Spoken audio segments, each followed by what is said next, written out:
Gracias por acompañarnos en Aceleración Digital 2021. Nuestra primera conferencia se titula Liderazgo tecnológico en un mundo bajo disrupción. Principales tendencias tecnológicas para el 2022 a cargo de Juan Gutiérrez. Me permito presentar su semblanza. Juan Gutiérrez cuenta con 31 años de experiencia en el mundo de las tecnologías de la información. Actualmente es director senior del programa ejecutivo en Gartner México para Latinoamérica, compañía en la que se encuentra desde el 2005.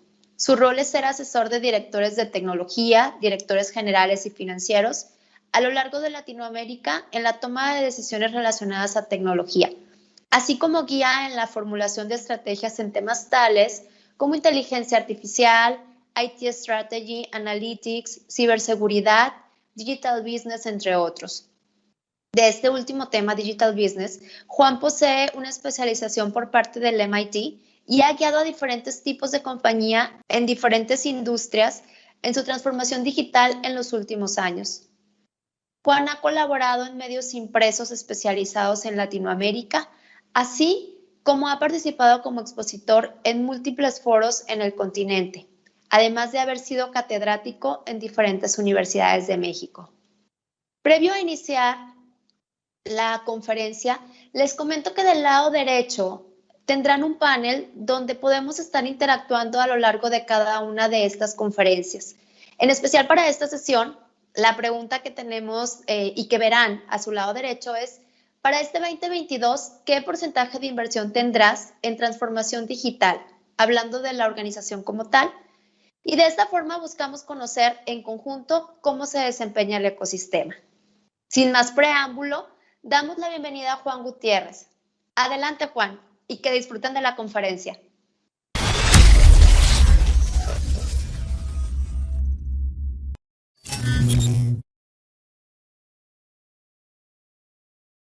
Muchísimas gracias por esta presentación y les agradecemos el tiempo que están dedicando a la misma. Gartner año con año saca lo que son las tecnologías que se van a estar visualizando para los siguientes 2, 3 años. Esto se genera usualmente en octubre, por lo que la información que vengo a compartirles el día de hoy realmente es una información muy, muy fresca. Y como ustedes ya escucharon, el título trata de cuáles son las principales tecnologías que Gartner está viendo que van a impactar a todas las industrias en los próximos años. Entonces, si me permiten, voy a compartir mi presentación para empezar a hablar de algo que es sumamente interesante. Miren, para nadie es desconocido que la pandemia llegó a impactar de una manera muy fuerte a todas las industrias. Y algo que hemos detectado es que al día de hoy la palabra esa de where o dónde ya realmente no importa más. ¿Por qué? Porque la pandemia nos ha llevado a un esquema en el que el trabajo híbrido, el que estemos remoto, sea la norma. Y entonces, el dónde vayamos a estar o dónde tengamos que entregar nuestros servicios realmente ya es algo que no hay que preocuparnos, porque tiene que ser en cualquier lugar, en cualquier parte y más allá de cualquier lugar que nos vengan a solicitar. Entonces, da lo mismo si yo estoy ahorita dándole la presentación desde acá, desde en México, o estoy en Colombia o estoy en Timbuktu. Entonces, ¿por qué? Porque esta pandemia nos ha llevado a llevarnos a esos límites. Y entonces todo lo que viene siendo el tema del trabajo híbrido se está volviendo una norma. Hace un par de días en otra conferencia para el sector financiero hablábamos de esto. La mayoría de los empleados quiere seguir trabajando en un esquema híbrido. Y lo que estamos identificando dentro de este esquema híbrido es que va a ser algo que se va a mantener muy fuerte durante el año entrante y sobre todo en los siguientes años va a ser la norma. Platicando con un cliente hoy en la mañana me decía, Juanjo, ¿cómo trabajamos en el esquema de que las oficinas las hagamos que no sean el escritorio tradicional que todo el mundo llenaba con fotos, muñequitos y demás, sino que sea alguien cuando le corresponda venir a la oficina, agarra el primer lugar disponible y simplemente sean islas de trabajo que no tengan un dueño. Por otro lado, ¿qué está pasando también con los trabajos remotos de tecnología? Están incrementándose. Estamos entrando en una era que se le conoce como la era de la economía gig, lo cual significa que la gente ya no está comprometida con su organización, sino lo que busca es no ligarse por muchos años en una organización y empezar a hacer proyectos por su cuenta de manera remota en cualquier parte del mundo. Entonces, ¿esto a qué nos lleva? Nos lleva a 3 grandes conceptos sobre los cuales están basadas nuestras tendencias, que básicamente son estos. El primero de ellos, Anywhere, es decir, ¿cómo voy más allá de lo que estaba trabajando antes de la pandemia? ¿Cómo diseño espacios más céntricos para el ser humano? ¿Cómo empiezo a desatar el poder de las tecnologías para hacer que todas las interacciones que tengamos que generar dentro de un esquema híbrido sean mucho mejor, reduzcamos la fatiga del trabajo, incrementemos el desempeño y, sobre todo, hagamos que nuestra gente se sienta cómoda? ¿Qué ha sido una constante en la pandemia? Ok, trabajo desde la casa, pero tengo juntas back to back y a veces eso suele ser sumamente cansado. Por otra parte, las conexiones. No nada más las conexiones entre los empleados, como vimos en la lámina anterior, sino también con nuestros proveedores. Es decir, vamos a tener, recordarán las clases de bases de datos, ahora sí que aquí se replica el one-to-one, el one-to-many, many-to-many. Es decir, cómo empezamos a entender que esta globalización que antes la veíamos como algo que era paulatino, la pandemia lo desató. Y entonces, el empezar a trabajar con mis proveedores en una manera remota en cualquier parte del mundo donde se encuentren, viene siendo ya la norma. Y también con nuestros clientes y también con nuestros empleados. Y por último, ir más allá. Es decir, el ir más allá a lo que significa es dejemos atrás la manera tradicional en que veníamos trabajando. Aquellas empresas que creen que después de la pandemia, bueno, aunque aún seguimos en pandemia, tienen que regresar a como trabajaban antes de la pandemia, están equivocados. Simplemente es dejar de lado esas prácticas tradicionales que teníamos para a partir de aquí y con la explotación de la digitalización que se dio a consecuencia de la pandemia, empezar a ir más allá, liberándonos de esas viejas prácticas. Estos son los 3 grandes ámbitos sobre los que Gartner centra sus tendencias de tecnología, perdón. Y en paralelo a esto, también las generamos basado en los resultados de nuestra encuesta que se hace a los CEOs a nivel mundial. Y entonces, lo primero que cuando nos contestaron los CEOs, sus principales prioridades, específicamente las 3 primeras, es la 1, oye, crecimiento. ¿De qué forma voy a recuperar eso que perdí durante la pandemia?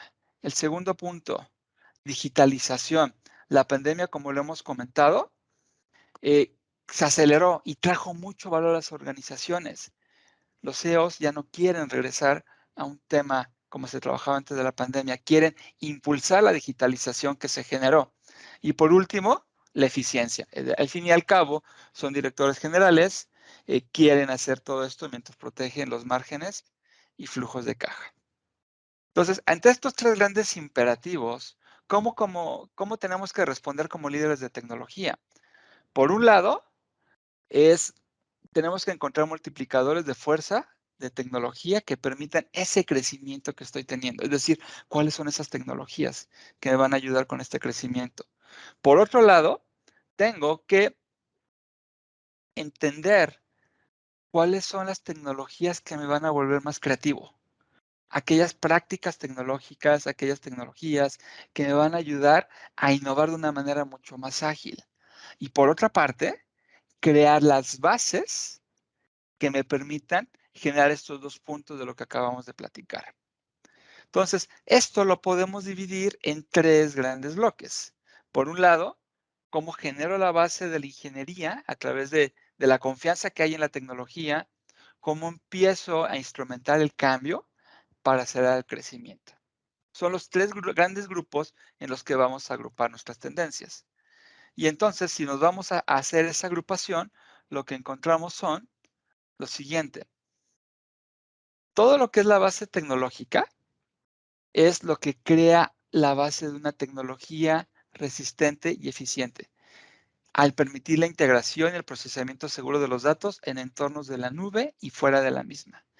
Cuando estoy hablando de que voy a esculpir el cambio, aquí lo que vemos es tendencias tecnológicas que permitan a los tecnólogos que hay, los tradicionales de tecnología y los que existen actualmente ya en el negocio, digitalizar rápidamente a través de la aplicación o generación de aplicaciones de, por ejemplo, ya de código libre, es decir, ya no tener que conocer código para desarrollar de una manera más rápida, cómo genero rutas hacia decisiones más efectivas y cómo automatizo de mayor manera la organización, apalancándome por la inteligencia artificial. Y cuando estamos hablando del aceleramiento del crecimiento, encontramos las tendencias que nos van a ayudar a incrementar las capacidades digitales que teníamos ya o que veníamos incorporando para integrar el mundo físico y virtual de una manera total, sobre todo pensando en los temas de trabajo híbrido y generar experiencias holísticas en todos los canales por los cuales nuestros clientes, proveedores y empleados se conecten con nosotros. Todos estos conceptos que maneja Gartner, independientemente que están apalancados por lo que ya platicamos, están basados en un concepto que se conoce como composability. La composabilidad, que en español lo podríamos traducir como modularidad o escalabilidad, básicamente se le conoce, son bloques de negocio en donde lo que estamos planteando es que el pensamiento modular o escalable surge de la creencia de que todo puede ser incrementado. Y esto va a conducir a una cultura que va a enfatizar en el ensamblaje y reensamblaje de componentes como el camino más rápido y flexible para lograr resultados. Es decir, estamos entrando en una estructura tipo Lego, en donde voy a poder tener componentes que voy a poder colocar, quitar y poder empezar de esta forma a escalar de una manera mucho más ágil lo que es nuestra organización. Y tengo dos conceptos entonces, lo que es el negocio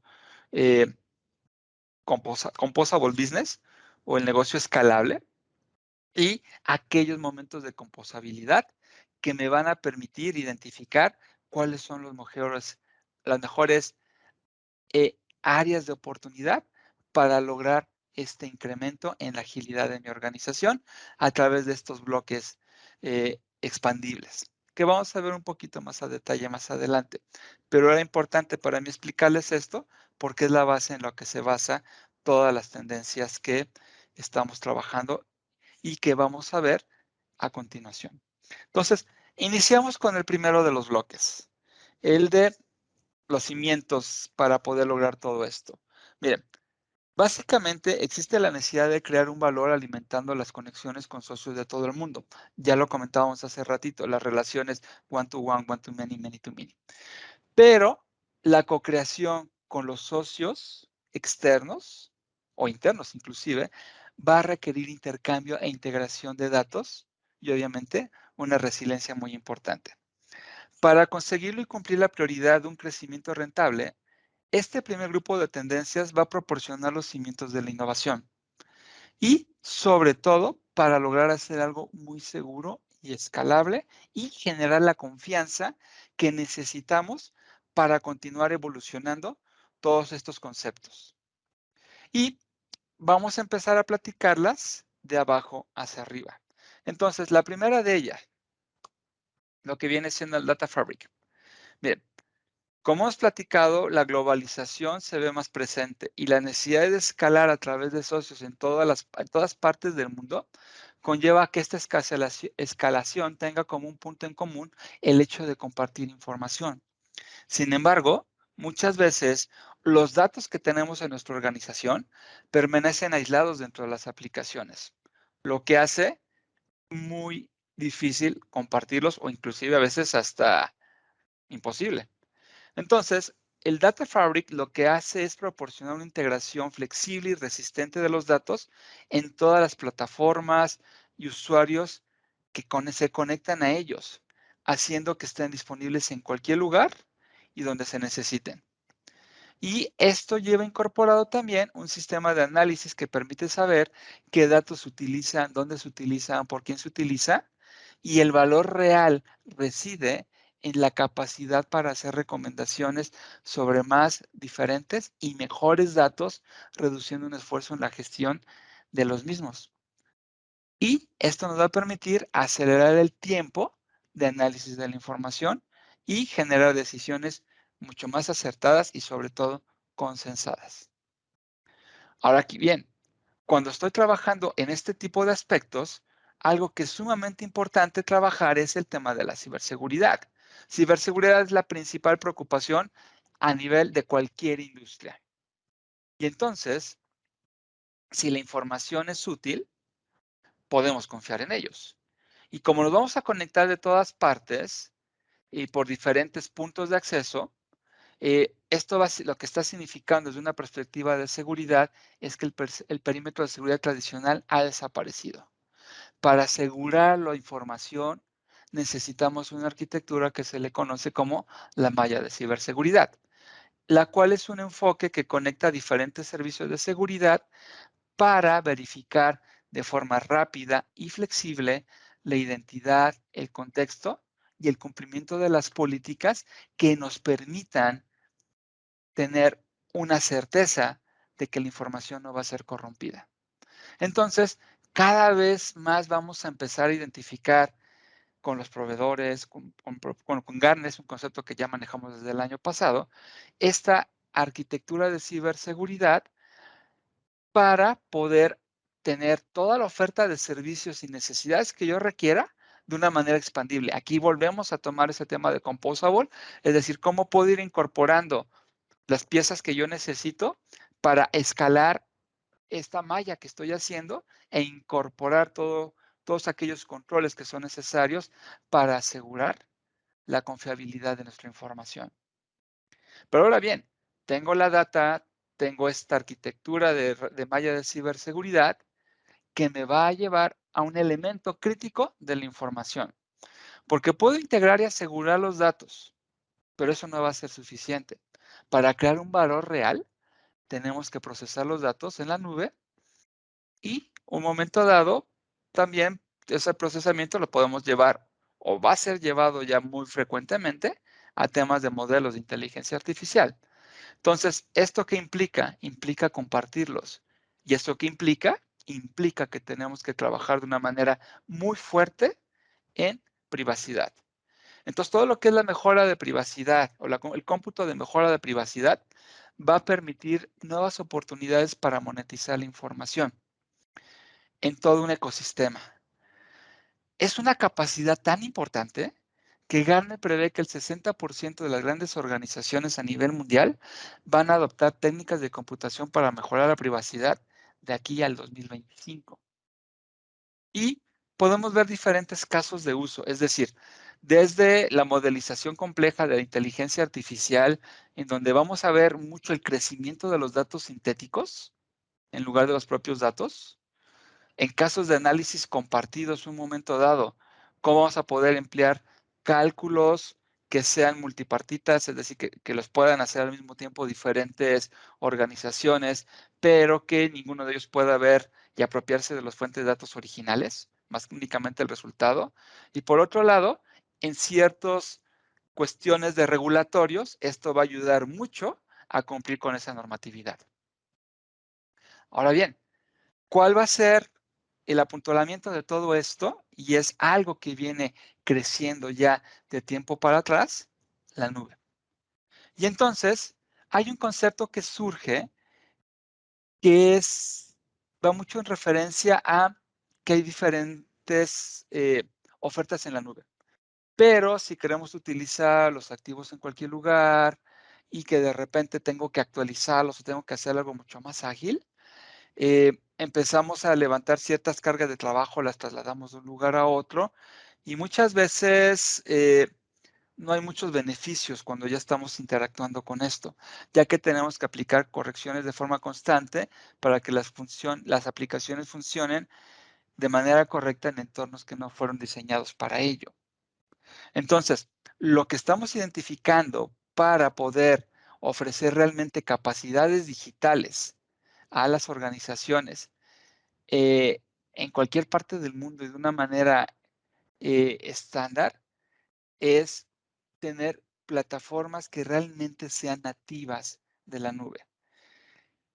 ¿Qué diferencia van a tener con las tradicionales? Que estas van a proporcionar servicios estandarizados, integración abierta, ofertas bajo demanda, creando una pila de convergente de capacidades realmente de extremo a extremo.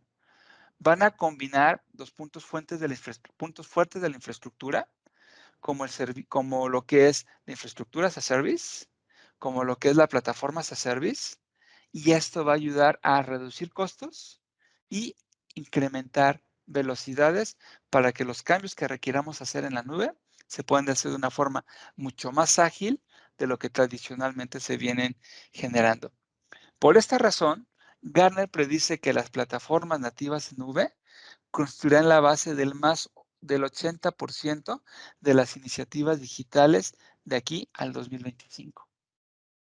Y cuando estamos hablando de que tenemos que migrar a este tipo de plataformas nativas en la nube, lo que proponemos también es que lo hagamos bajo ciertos principios de arquitectura que nos permitan generar esto de una manera mucho más ágil, más segura, mucho más rentable y a menor costo.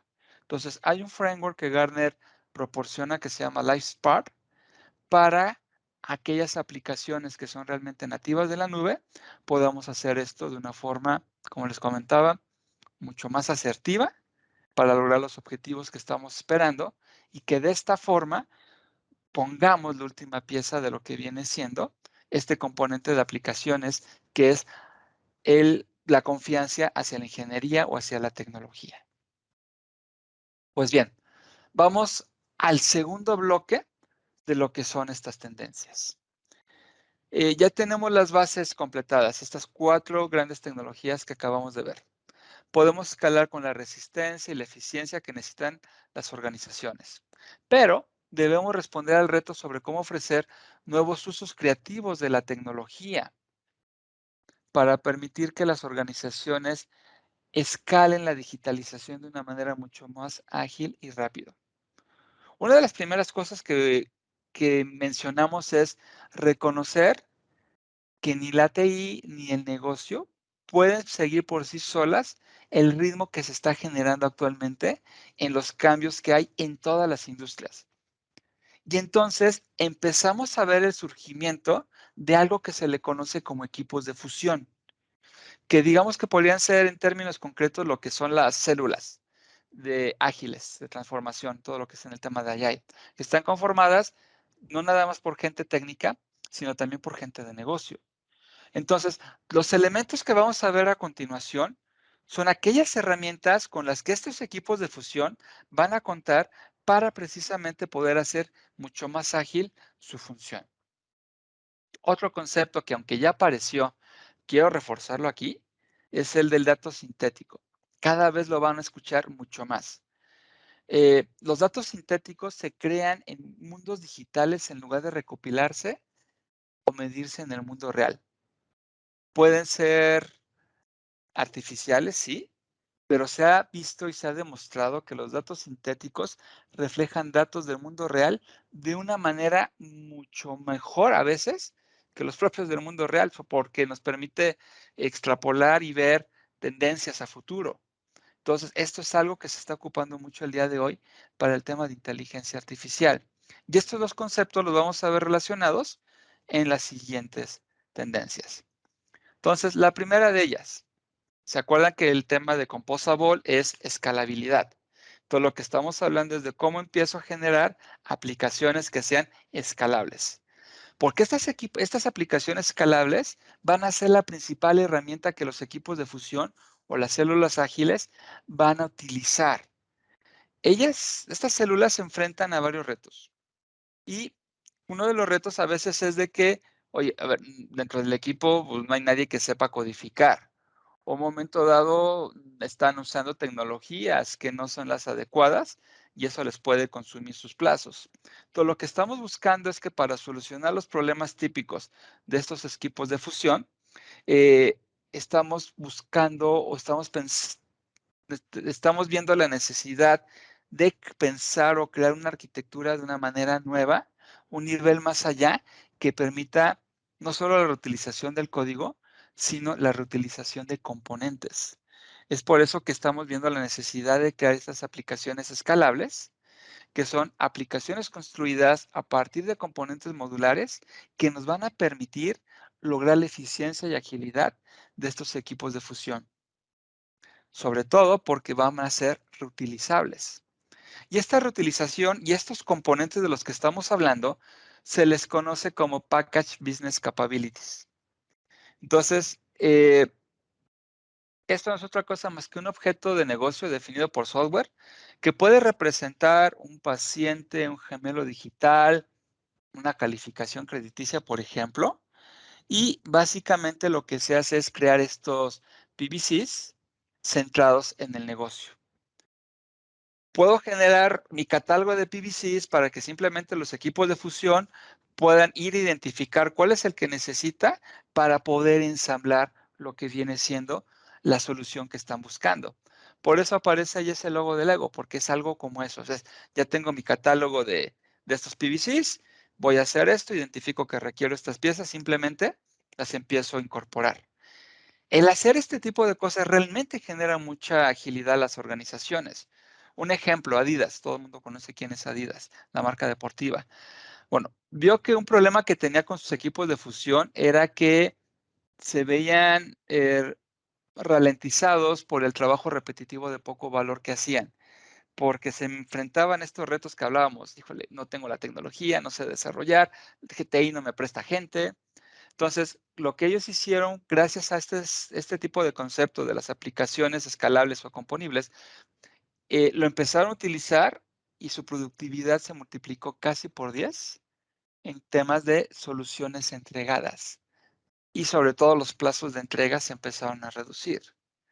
Entonces, realmente empezar a trabajar con este tipo de arquitecturas, este tipo de conceptos, está ayudando a muchas organizaciones a incrementar este nivel de agilidad, que es lo que están buscando las organizaciones al día de hoy.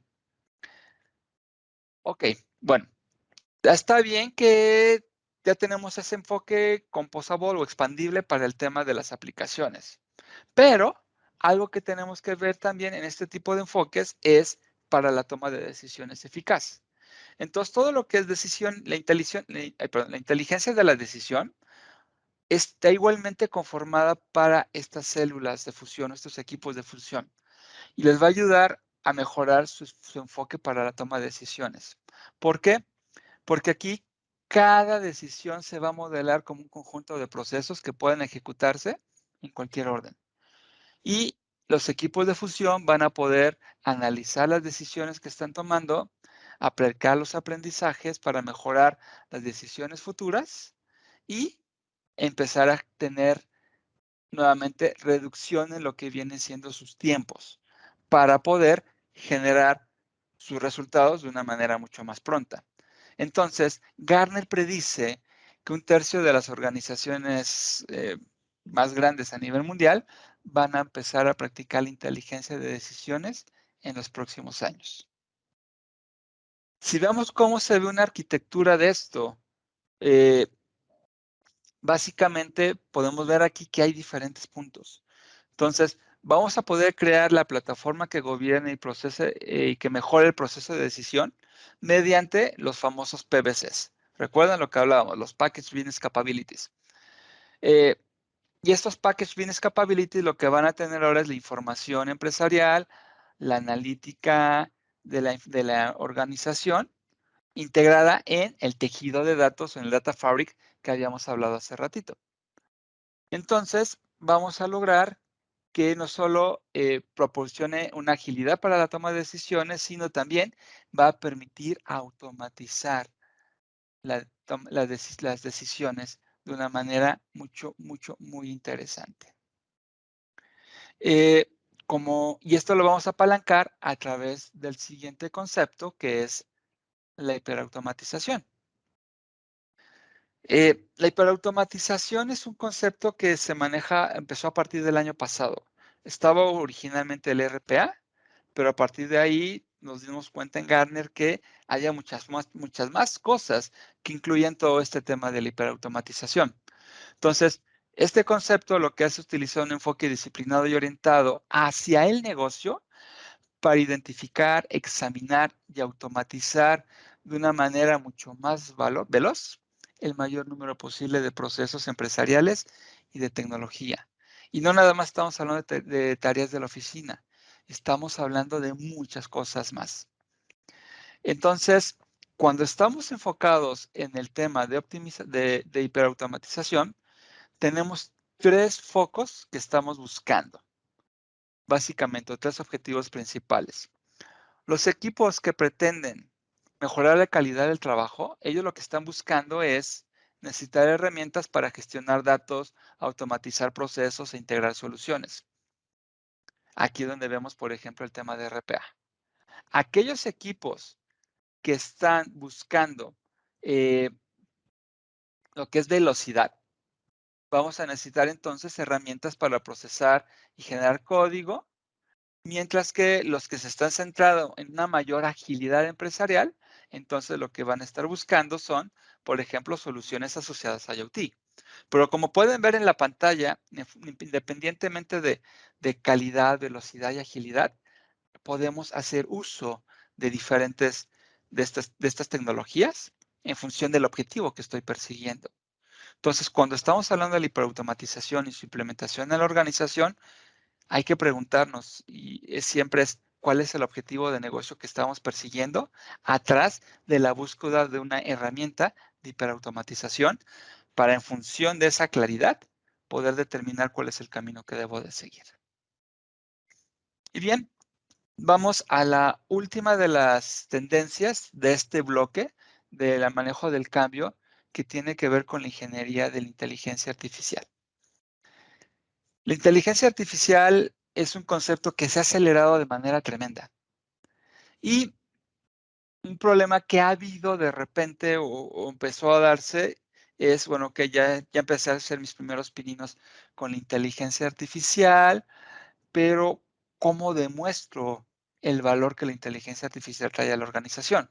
Puesto que requiero actualizaciones frecuentes de información, de infraestructura, muchas veces lo que necesito está limitado por enfoques de implementación manual o por falta de capacidades dentro de mi organización.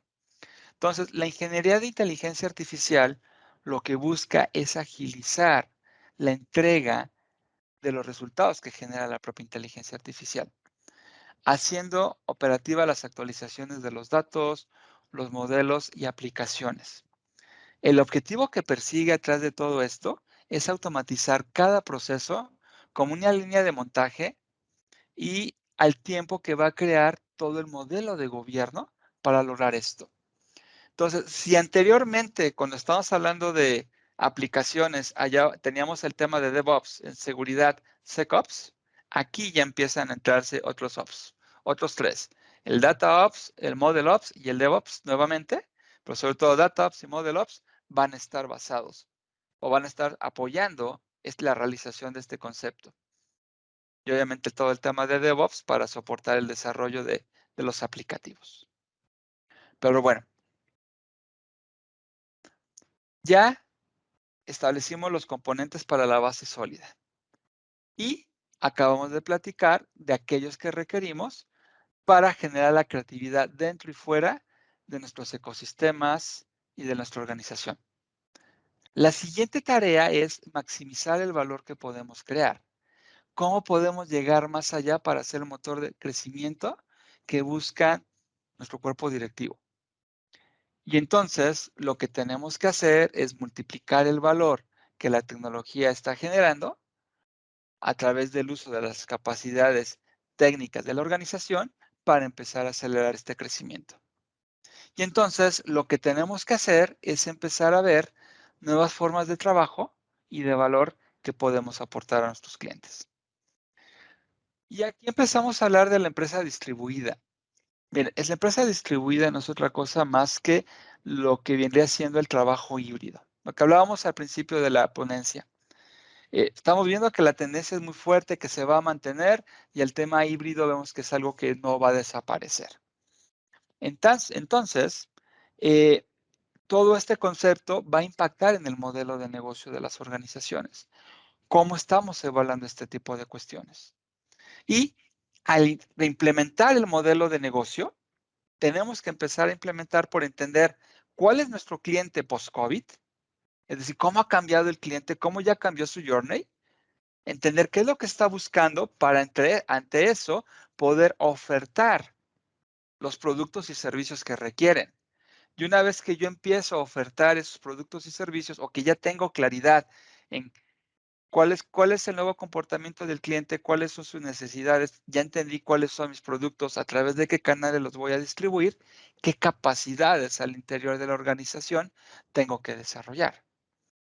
Y entonces, nuestros servicios ya tienen que ser pensados en que sean independientes de la ubicación. Por ejemplo, tenemos probadores virtuales en donde ya permiten que la gente se pruebe la ropa sin ni siquiera ponerse la ropa. Es decir, pueden tener el catálogo aquí virtual y ver cómo se les va a ver. Merrill Lynch utiliza geolocalización, para que los clientes encuentren un asesor financiero cercano. El tema de Amazon está por empezar a lanzar a partir de diciembre sus servicios de salud virtual, donde van a hacer la combinación de los servicios virtuales y de asistencia directamente al lugar. El tema de los drones es algo que ya está explotando por todos lados y se va a multiplicar muy fuerte el año que entra. En el caso de los eventos virtuales, por ejemplo, Mastercard aumentó la asistencia en más de un 500% al pasar de los eventos físicos a virtuales, y en las universidades es algo muy similar. Entonces, aquí el mensaje es, hay que aprovechar el giro hacia la empresa distribuida, adoptando un enfoque arquitectónico de primero lo digital y primero lo remoto. Es decir, empecemos a identificar en este nuevo journey de nuestro cliente cuáles son los puntos de contacto del consumidor para digitalizarlos y crear experiencias para apoyar nuestros productos y servicios. Entendiendo que no todos nuestros clientes se van a ir al digital. Va a haber quienes siguen pensando en el tema tradicional, pero la estrategia tiene que ir hacia allá. Y entonces, aunado a esta estrategia, tenemos que hablar de un concepto que es sumamente importante y trascendental, que es Total Experience. ¿Por qué? Porque estas experiencias van a ser cruciales para el crecimiento, ya sea la experiencia de tu cliente externo, de tus empleados, de tu usuario con un producto, o la multiexperiencia en la navegación del cliente a través de los múltiples puntos de contacto. Pero si cada una de estas disciplinas de experiencia permanece en un silo, va a ocultar las oportunidades de crecimiento que puedes lograr. Es por eso que el enfoque de experiencia total va a reunir estas 4 áreas de gestión de la experiencia. Y es uno de los puntos clave que recomendamos nosotros trabajar, porque típicamente nos hemos enfocado al UX en primera instancia.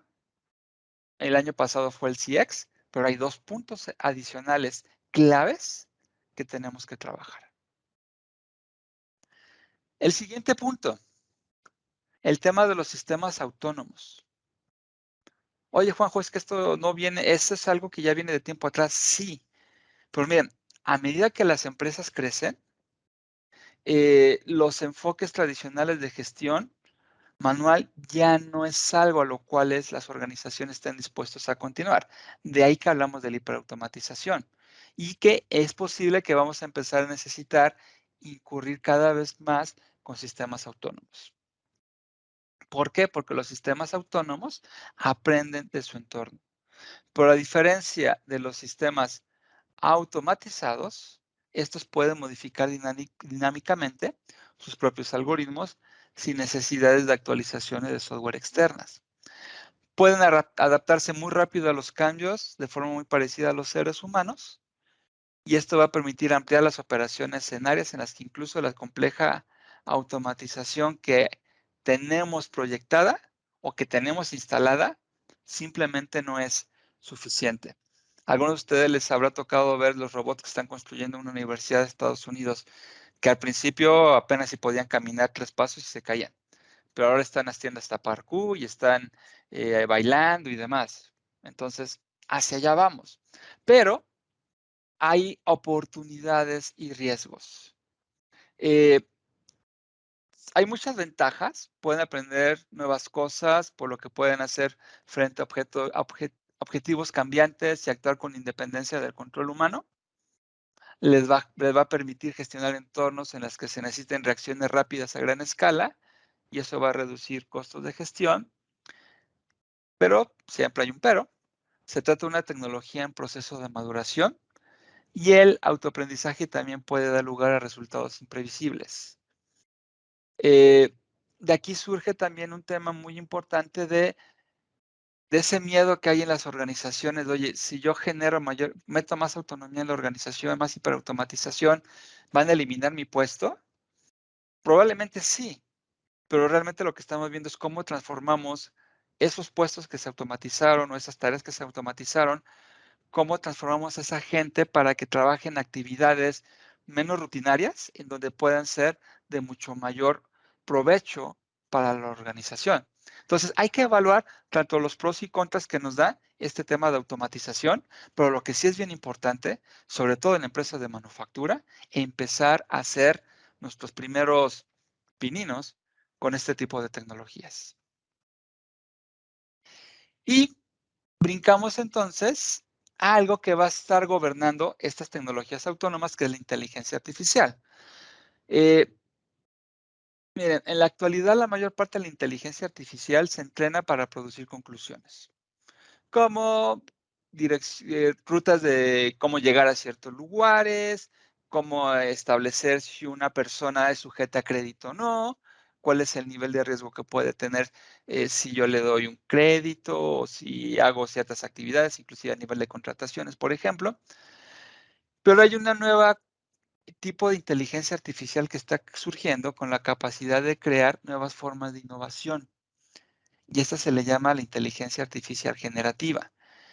Entonces, aquí lo que hace esta inteligencia artificial es aprende sobre las cosas a partir de los datos y luego genera nuevas creaciones innovadoras que son similares a los datos originales. Entonces, esto se da mucho, por ejemplo, en los videos que son fakes, pero también podrían ser a nivel de datos sintéticos, por ejemplo, para lo que viene siendo mejoras de privacidad. Puede trabajar también, por ejemplo, en nuevos medicamentos. En fin, puede empezar a generar mucho más creatividad a las organizaciones. Y entonces, esta propiedad intelectual que puede llegar a generar es muy, muy interesante y a la vez también genera preocupaciones. Entonces, miren, si yo alimento a una inteligencia artificial generativa con varias fotos reales, me puede generar una foto sintética para decir, ok, mira, pues esto es una persona. Estás diciendo que quieres fotos de caras, pues ahí te va una cara, ¿no? O también puedo introducir una petición en lenguaje natural y que me genere, por ejemplo, un código. O puedo decirle en un momento dado, ayúdame a identificar nuevos productos potenciales.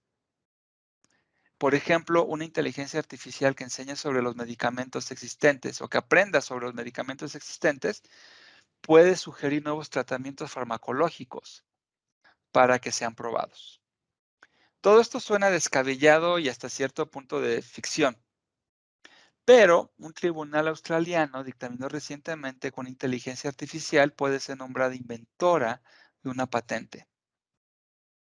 ¿Qué opinan? Todo lo que están viendo en pantalla ahorita fue creado precisamente con una inteligencia artificial generativa. Entonces, es bien importante empezar a probar este tipo de conceptos para empezar a generar, por ejemplo, personalización para los usuarios, para ampliar todo lo que es el esquema de ideas que pueden generar dentro de la organización para nuevos productos o servicios, por ejemplo. Y bien, ya está. Las principales tendencias tecnológicas estratégicas de Gartner para el 2022. 3 temas, 12 tendencias. un potencial ilimitado. La buena noticia atrás de todo esto es de que no tenemos que hacer todo esto una tras otra o de jalón, sino simplemente cada organización tiene que definir cuál es el punto de partida ideal de acuerdo a sus circunstancias, de acuerdo a su visión estratégica. Lo que sí recomendamos mucho es no las pierdas de vista. Una de las buenas prácticas que tienen las organizaciones de tecnología es generar un mapa de evolución tecnológica. Esto es lo que está en el radar, esto es lo que no debes de perder de vista en los próximos años, que aunque dice tendencias para 2022, créeme, van a estar también muchas de ellas vigentes 2023, 2024. ¿Cuál de ellas vas a empezar a aplicar en este momento? ¿Cuál de ellas dices, sabes qué? No estoy en otras cosas, mejor la voy a tener en mi radar, pero no me voy a focalizar en ella hasta el 2023. En fin, todo esto es el concepto de qué es lo que viene. Todo esto es el concepto de lo que Gartner propone de esto te puede impactar en diferentes formas. Y todo esto es lo que les dejamos a ustedes como un mensaje de el mundo está cambiando de una manera radical, de una manera muy acelerada, va a seguir cambiando y necesitamos subirnos a él de igual forma acelerada pero ordenada. Espero que toda esta información que les proporcioné el día de hoy haya sido de valor y estamos a sus órdenes. Que tengan un excelente evento. Muchísimas gracias.